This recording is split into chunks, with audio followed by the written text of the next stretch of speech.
ఈ జాతులు కూడా మొత్తం భారతదేశం మొత్తం ఒకటైతే నువ్వు ఖాళీ నీ మార్వాడ్ కమ్యూనిటీయో నీ గుజరాత్ కమ్యూనిటీయో కొంతమంది దోపిడిదారులను ఒక్కటి చేస్తా కావచ్చు, కానీ జాతి పేరు మీద తిట్టినావు కదా, దేశం మొత్తం మేము కూడా పెడతాం. ఇక్కడ అవసరమైతే ములాయం కొడుకుని ఇక్కడ తీసుకొస్తాం, లాలూని తీసుకొస్తాం, లాలు కొడుకుని ఇక్కడ తీసుకొస్తాం, మొత్తం నితీష్ను కూడా తీసుకొస్తాం. ఇక్కడ ఈ వాదం గురించి తిరిగేటువంటి వాళ్ళని కూడా మేము కూడా దించుతాం.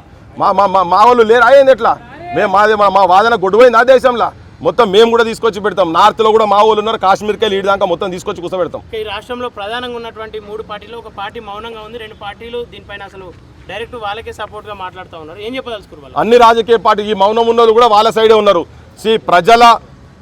ప్రజల ఆకాంక్షలకు వ్యతిరేకంగా ప్రజలు ఏదైతే ఆలోచిస్తున్నారో దానికి వ్యతిరేకంగా చేసేటువంటి ఏ రాజకీయ పార్టీలైనా కానీ ప్రజలు భూస్థాపితం చేస్తారు.